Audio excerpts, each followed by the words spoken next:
This is where I usually say good morning and happy Sunday, but I'm saying good night and happy Sunday. Or good evening and happy Sunday. I very much apologize that my video wasn't posted like it usually is. Started a new job, so I worked there today. William, my boyfriend, as some of you may know, his basement completely flooded this morning, so I was helping him with that. So it was a very exhausting day. Never really had that break to sit down with you guys. I mean, I had a couple chances, but I didn't want to rush this, because a lesson is important. It's not just something I write down, follow the books. It's not something I can just bleh. So here I am.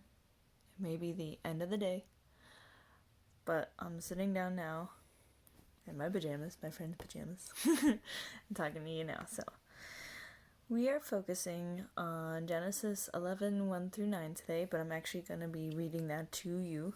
In the lesson, we're going to be talking about the Tower of Babel. First, we are going to focus on the word glorify. What does it mean to glorify God? And you may pause the video now and talk about it, see what your answers may be.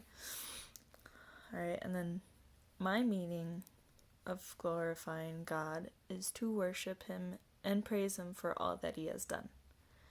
So, what does it look like if people were to glorify themselves? You may also discuss this.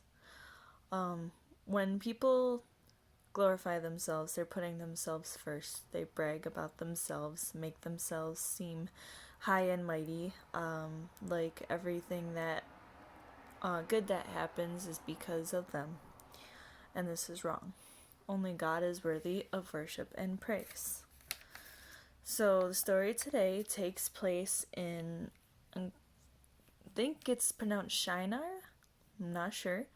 In this point of history, everyone spoke the same language, and they said to each other, "Come, let us build ourselves a city with a tower that reaches to the heavens, so that we may make a name for ourselves and not be scattered over the face of the earth."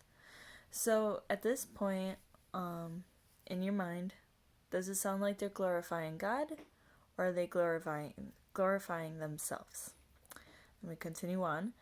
But the Lord came down to see the city and the tower that the men were building. The Lord said, "If as one people speaking the same language they have begun to do this, then nothing they plan to do will be impossible for them. Come, let us go down and confuse their language, though they will not understand each other." And that is exactly what God did. Basically, God made it so that everyone spoke a different language. They couldn't understand each other, so they couldn't continue working on this building, because this building was a representation of themselves, glorifying mankind, putting mankind in God's place. And to you, this is how, different cultures and whatnot grew out of. This is how we were scattered across the earth. So it's interesting, but at the same time, the story itself may seem sad because the people were divided. But we read in Revelation 7:9 that John had a vision of heaven, and it makes it more exciting. It says, "I looked, and there before me was a great multitude that no one could count, from every nation, tribe, people, and language, standing before the throne and in front of the Lamb." We might all look and sound different, but we all will be worshiping the same great God in heaven. How exciting does that sound? Like, even as today, sorry, my cat's here. Even today, we all can come together and worship the same God. Now, that's unfortunately not the case. Every culture has a different background, maybe even a different religion. And it's hard to communicate because we all have our own languages and we don't know each other's language. Like, so I know a little bit of Spanish, I know a little bit of, German, but like I don't know enough to have a full conversation with someone in Spain or Germany. So it's difficult spreading the news of Jesus, but it is possible. But it's pretty cool how, even though we're all so different, we can have that ability to glorify God. So the science part of this lesson is very simple. I'm going to give you an assignment. So animals like us communicate, but obviously they don't speak English to each other or or German or Spanish. They do it through body language or even markings. One example I have for you is white-tailed deer. So white-tailed deer obviously have white tails. When there's a predator around, this tail might go up, and it's kind of like a white flag. It may alert the others, or it may scare off the predator. I think that's pretty cool. Like, also like the deer like blend in, and all of a sudden the white tail goes up. It's alarming. So this is seen in different, not the white tail. I'm sorry. I'm tired. Not the white tail itself, but, I'm so sorry.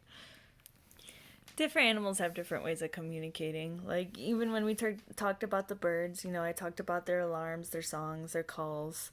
That's how they communicate. We talked about fireflies and their bioluminescence. That's how they communicate.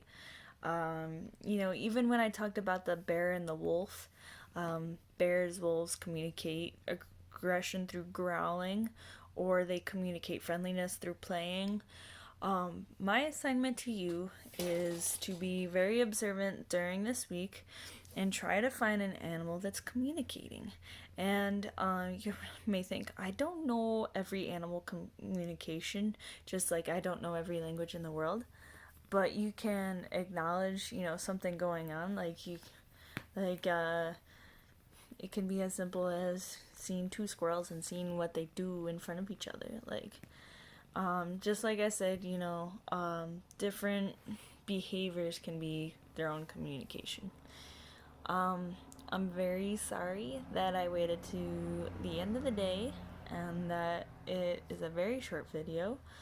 Also, I apologize for my stuttering. I'm very exhausted. But I hope this lesson is good enough for you guys. I hope you learned something from it, and I hope you had a good day. I'm praying for you, and I hope to see you again soon. Night.